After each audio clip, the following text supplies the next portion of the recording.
Shalom Kemers, apa kabarnya hari ini? Bersama Yesus, aku dan kau, dahsyat, luar biasa, yes, yes, yes. Kita percaya apapun keadaan kita hari ini, the joy of the Lord is our strength. Sukacita dalam Tuhan adalah kekuatan kita, amin. Jadi apapun keadaan kita, apapun yang sedang kita alami, kita percaya Tuhan sanggup memulihkan kehidupan kita.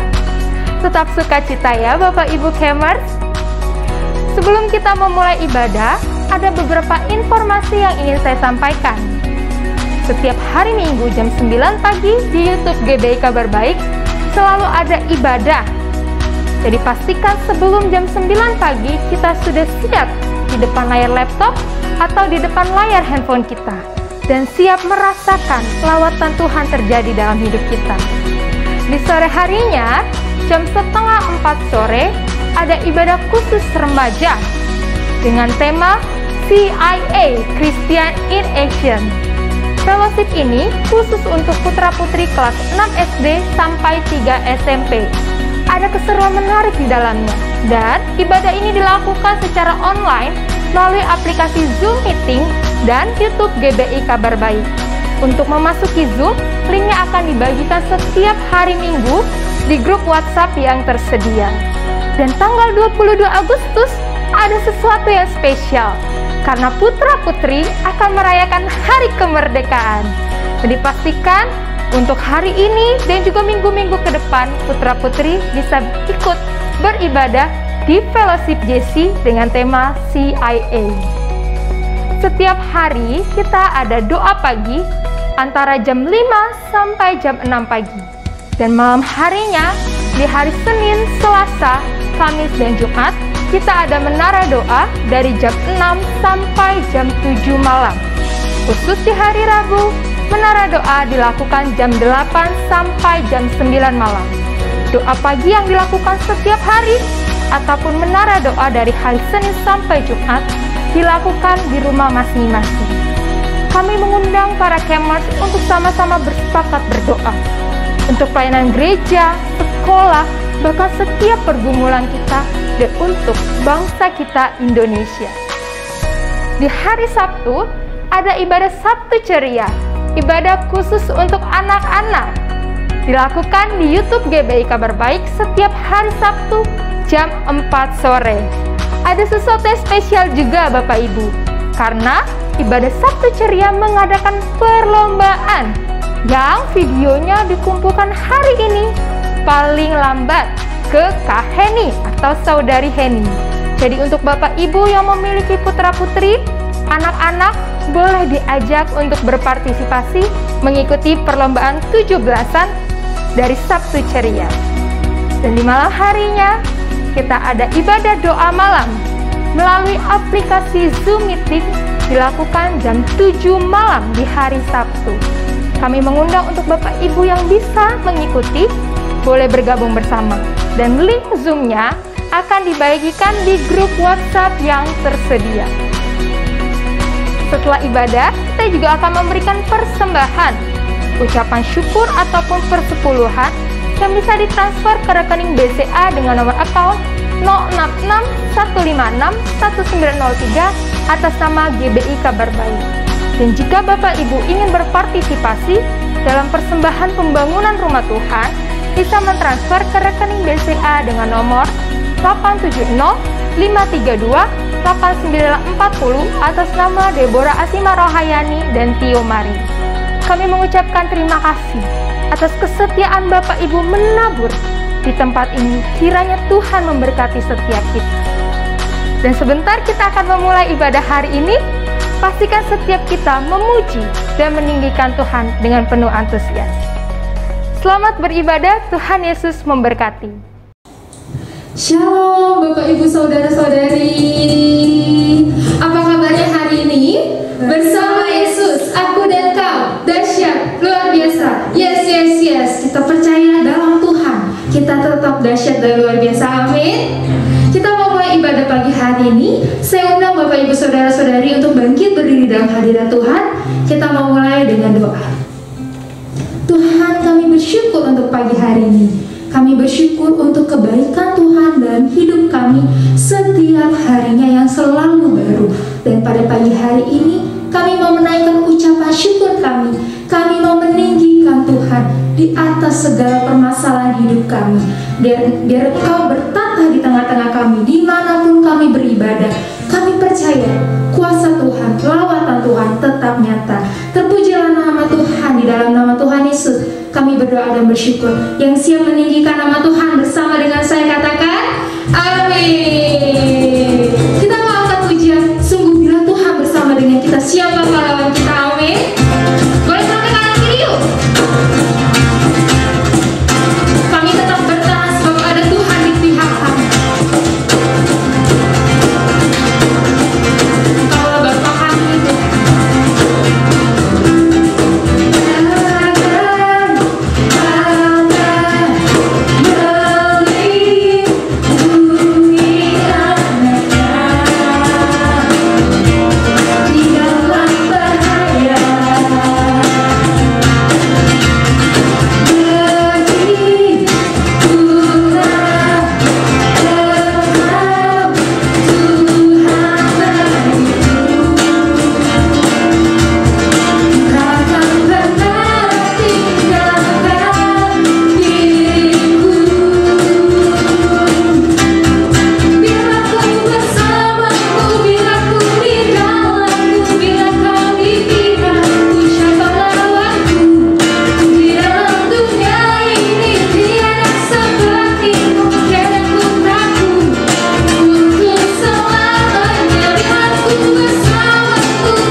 dalam hadirat Tuhan. Tuhan, kami mau lebih lagi merasakan kasih Tuhan. Kami mau lebih lagi merasakan betapa Tuhan tidak pernah meninggalkan kami, bahkan sedetik pun dalam hidup kami. Tuhan terus bersama-sama dengan kami.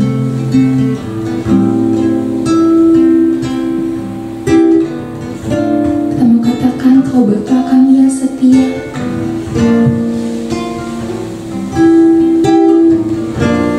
Kau Bapa-Ku yang setia, tak pernah sedetik Kau tinggalkan diriku.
Bapak, Ibu, Saudara-saudari sekalian, jemaat GBI Kabar Baik yang terkasih di dalam nama Tuhan Yesus Kristus, senang sekali kita berjumpa kembali dalam ibadah online GBI Kabar Baik.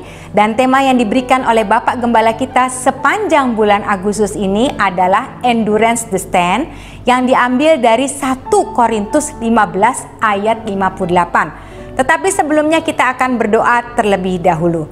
Bapa, di dalam nama Tuhan Yesus Kristus, kami mengucap syukur Tuhan untuk semua kebaikan yang Tuhan kerjakan atas setiap kami.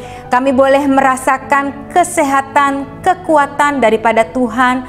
Bahkan Tuhan mencukupkan segala sesuatu yang kami perlukan. Saat ini Tuhan, kami mau dengar kebenaran firman Tuhan. Tuhan yang menolong kami, memberikan kepada kami pengertian, pemahaman yang baru, sehingga sebagai anak-anak Tuhan, sebagai murid-murid Kristus, kami mengerti dan kami semakin cakap di dalam Tuhan.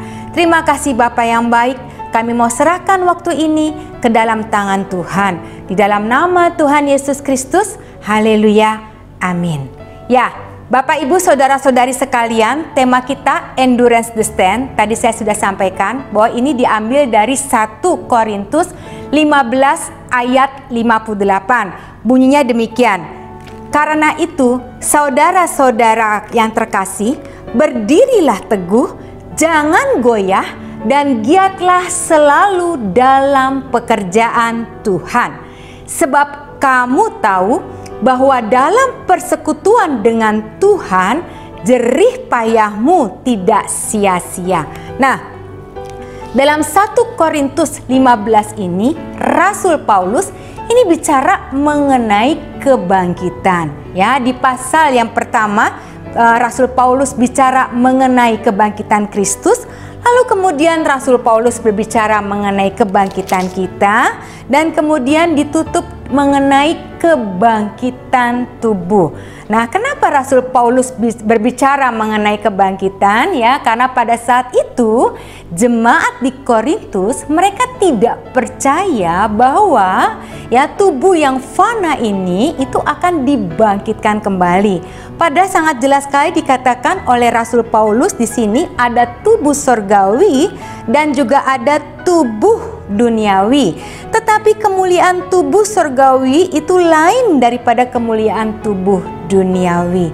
Jadi di sini ya saya tidak akan bicara mengenai kebangkitan, tapi poin yang paling penting yang ingin saya sampaikan di sini adalah pengharapan kita akan kebangkitan nanti setelah kita mati itu seharusnya membuat kita memiliki tujuan ketika kita ada hidup di dunia ini. Jadi kalau kita tahu ya nanti setelah kita mati lalu kita akan dibangkitkan dan kita akan ada bersama-sama dengan Tuhan, ini akan membuat kita menjadi percaya, lalu kita akan membuat kita menjadi memiliki satu tujuan bahwa ketika kita hidup saat ini kita mau lakukan yang terbaik buat Tuhan untuk memastikan bahwa kita menjadi bagian di dalam satu kerajaan kekal bersama Bapa di surga. Nah, cara hidup yang benar ini yang harusnya menjadi satu kebiasaan atau satu gaya hidup atau satu pola yang seharusnya sebagai orang-orang Kristen kita lakukan setiap hari. Nah, Allah Tuhan dalam ayat ini ya, karena sebelum ayat 56 ini dikatakan ayat 57, tetapi syukur kepada Allah yang telah memberikan kepada kita kemenangan oleh Yesus Kristus Tuhan kita. Jadi karena kemenangan di dalam Yesus Kristus inilah yang membuat kita ya, kita bisa mendapatkan atau kita bisa mengalami ya kebangkitan setelah kematian nanti. Nah, Tuhan itu berharap ya tidak hanya sebuah ucapan syukur saja yang kita naikkan kepada Tuhan. Jadi Tuhan menginginkan respon kita sebagai orang Kristen itu adalah respon yang utuh. Artinya gini, tidak hanya keluar dari mulut kita saja, bahwa kita mengucap syukur karena keselamatan yang kita terima di dalam Yesus Kristus. Enggak, ya, Tuhan tidak mau stop hanya di mulut saja, tapi ini juga bicara adanya tindakan konkret yang kita lakukan setiap hari. Jadi tidak hanya bicara masalah hati, tidak hanya bicara kita bersyukur sama Tuhan karena keselamatan yang kita terima, karena nanti kita akan menerima kebangkitan kembali. Tidak hanya bicara stop di situ, atau tidak hanya kita mengucap syukur di mulut kita, terima kasih Tuhan, tetapi Tuhan menginginkan sebuah tindakan konkret. Karena itulah di ayat yang ayat yang ke-58 itu dikatakan, karena itu saudara-saudaraku yang kekasih, berdirilah teguh, jangan goyah, dan giatlah selalu di dalam pekerjaan Tuhan. Ini bicara ya sebuah tindakan yang seharusnya kita lakukan sebagai orang-orang yang percaya kepada Tuhan. Nah, poin pertama yang ingin saya sampaikan adalah berdiri teguh dan jangan goyah. Berdiri teguh, jangan goyah. Jangan goyah ini adalah anak kalimat yang memiliki arti yang sama dengan kata atau kalimat berdiri teguh. Jadi berdiri ini seperti yang disampaikan oleh kopester kita pada hari Minggu yang lalu, berdiri itu adalah ketika kita bertumpu tegak pada kaki kita, ya, lalu kita bisa mandiri, ya, kita bisa tegak, tidak dalam posisi berbaring, ya. Jadi ketika dikatakan berdiri teguh, ya, kita memiliki posisi yang tegak, ya, bukan posisi yang santai, bukan posisi sambil tiduran, ya, atau sambil berbaring. Dan teguh itu bicara keyakinan. Kalau berdiri bicara sebuah sikap, teguh itu bicara keyakinan. Teguh itu bicara hati, ya, bicara iman di dalam Tuhan. Jadi berdiri teguh ini tidak hanya berbicara kita tegak, kita memiliki sikap posisi yang siap sedia, tetapi juga mengkaitkan dengan hati kita, dengan keyakinan kita bahwa kita tidak akan tergoyahkan oleh keadaan atau situasi apapun yang membuat kita mencoba untuk goyah, ya, yang membuat kita mencoba untuk tidak kuat. Nah, seperti itu. Nah, jadi berdiri teguh dan tidak goyah ini membicarakan satu kualitas seorang manusia yang sangat berlawanan dengan sifat pengecut. Jadi ini mau bicara rasa percaya diri yang kuat karena memiliki sumber yang pasti, yaitu Tuhan. Waktu kita memiliki sumber yang kebenaran yang pasti di dalam Tuhan, maka kita tahu bahwa kita ini adalah orang-orang beriman yang disertai oleh Tuhan, yang memiliki kekuatan di dalam Tuhan, yang mampu untuk berdiri tegak dalam situasi dan kondisi apapun. Sampai sini jelas ya Bapak Ibu Saudara-saudari sekalian ya. Jadi bukan sifat pengecut, bukan sifat yang mudah diombang-ambingkan, bukan sifat yang mudah sekali hanyut terbawa oleh ombak atau terbawa oleh arus duniawi, tapi memiliki keyakinan dan iman yang teguh di dalam Tuhan. Karena inilah pengharapan kita di dalam Tuhan. Ada kemenangan yang Tuhan berikan ketika kita mampu untuk berdiri teguh bersama dengan Tuhan. Lalu kemudian yang kedua dikatakan setelah berdirilah teguh jangan goyah, itu dibicarakan giatlah selalu di dalam pekerjaan Tuhan. Nah, giatlah selalu ini memiliki arti dalam bahasa Yunani seperti keadaan yang melimpah senantiasa.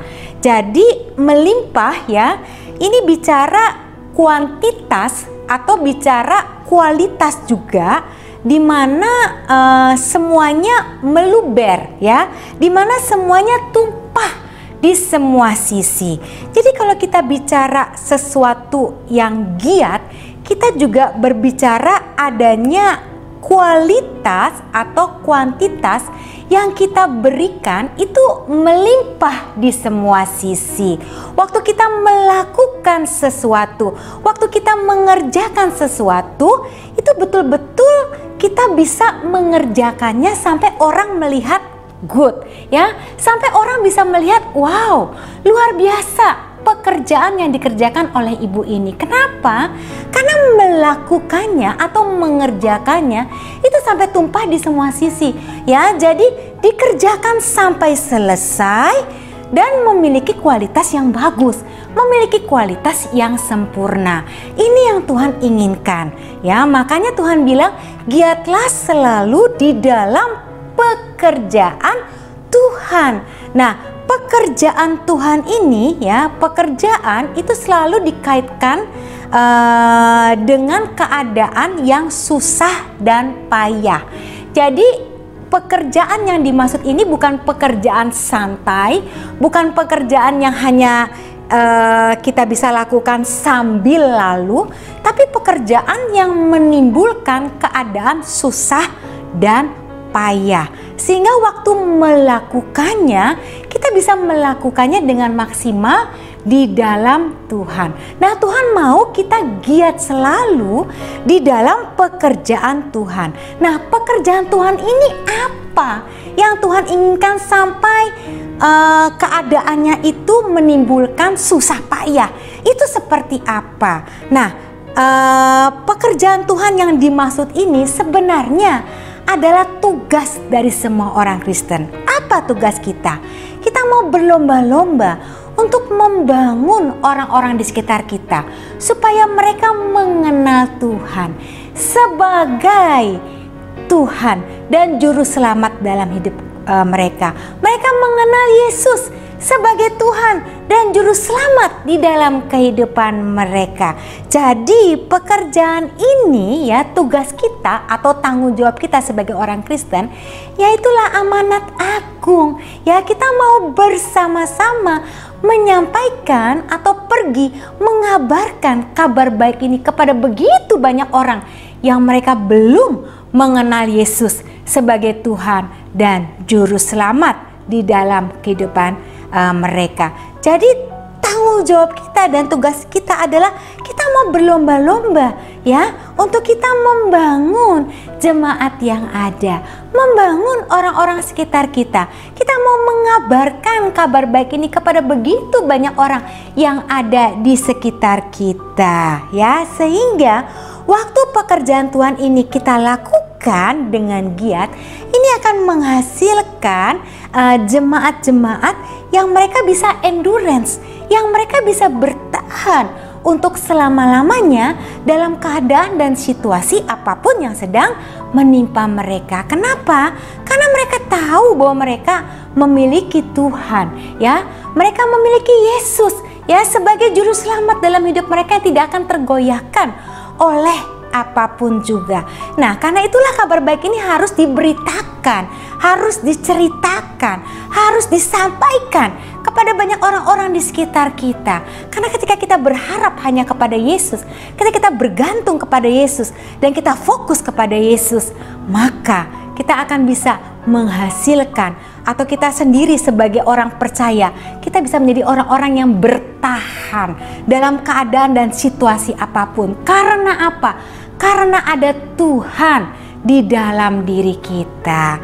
Nah, kemudian di dalam ayat berikutnya dikatakan ya, saudara-saudaraku yang kekasih tadi ya, berdirilah teguh, jangan goyah, giatlah selalu dalam pekerjaan Tuhan, sebab kamu tahu bahwa dalam persekutuan dengan Tuhan, jerih payahmu tidak akan sia-sia. Tidak sia-sia, maaf saya revisi ya, tidak sia-sia, bukan tidak akan sia-sia, memang tidak sia-sia.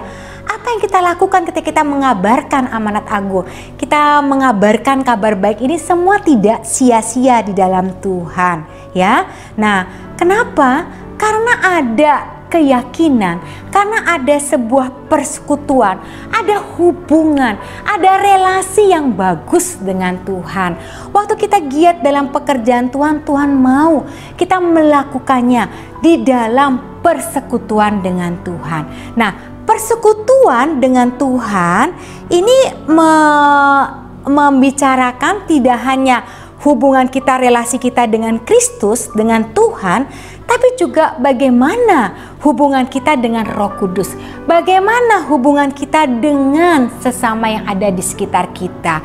Jadi ini menyangkut hubungan yang vertikal dan juga hubungan yang horizontal dengan sesama kita. Nah, saya yakin sekali kalau hubungan kita dengan Tuhan itu benar, kalau hubungan kita dengan Tuhan itu baik dan terjaga dengan keintiman yang benar, maka hubungan kita dengan sesama juga saya yakin itu pasti beres di dalam Tuhan.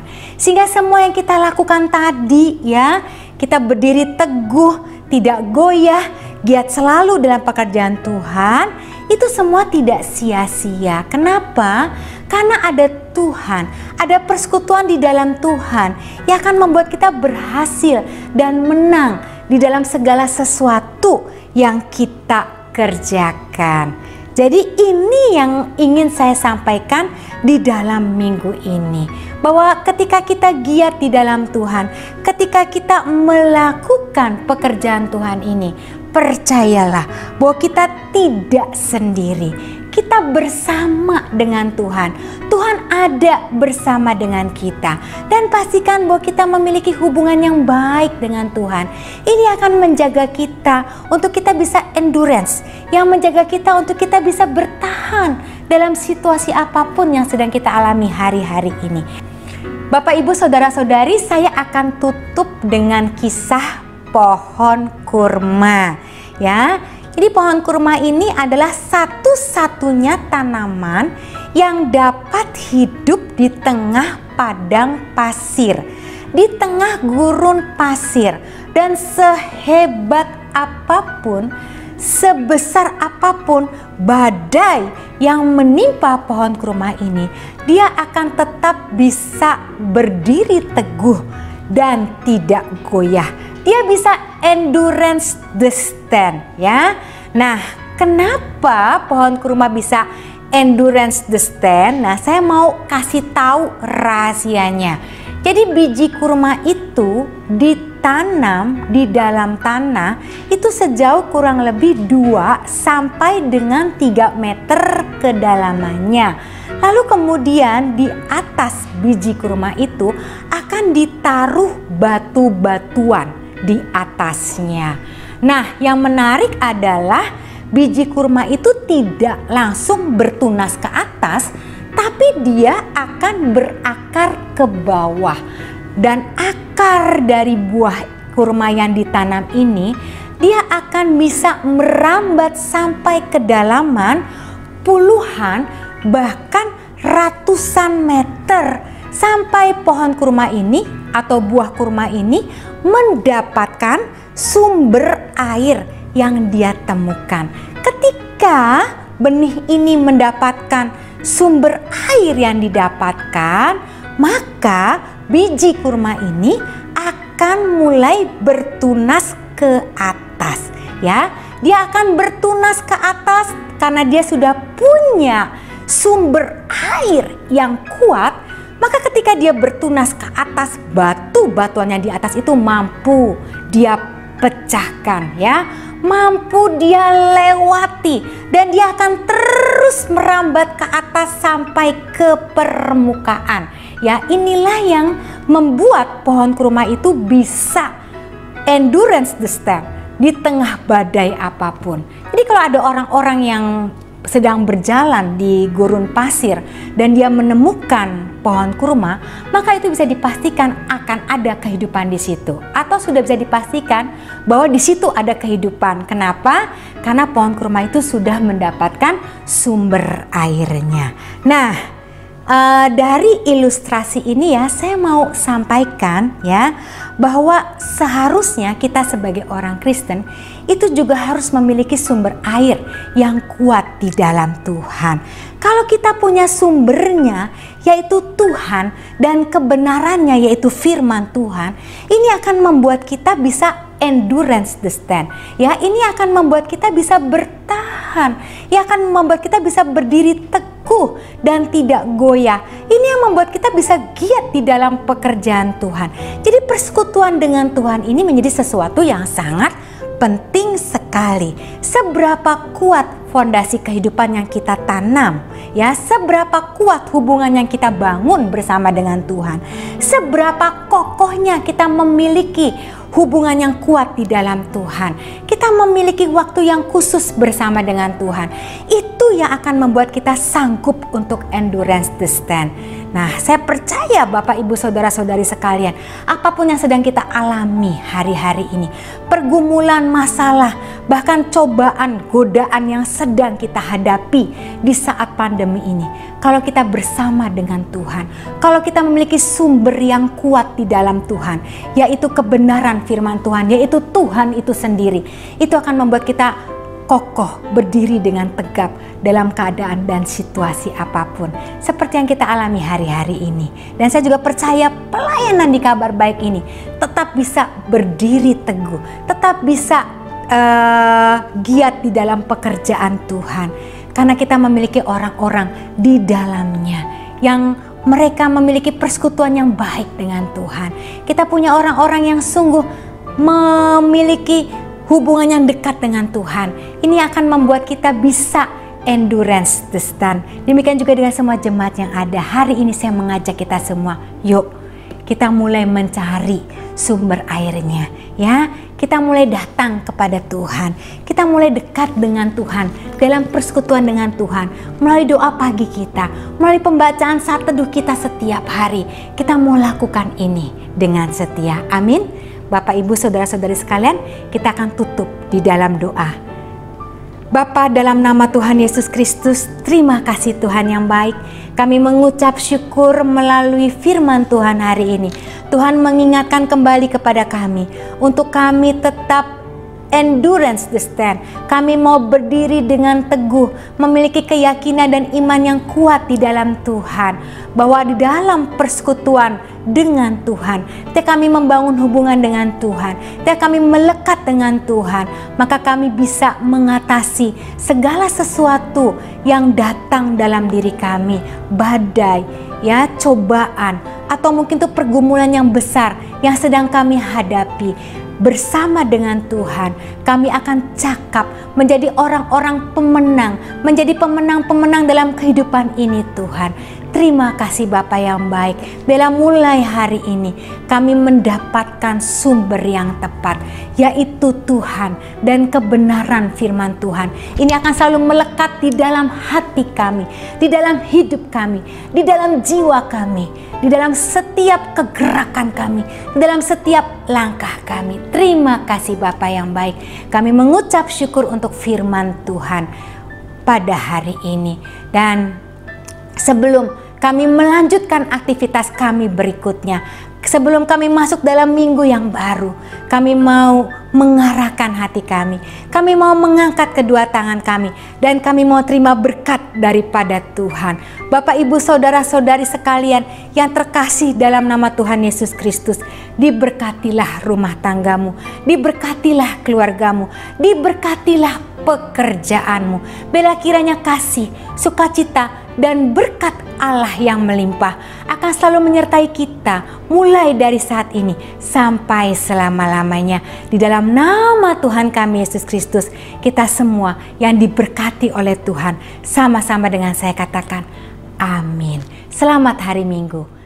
Tuhan memberkati.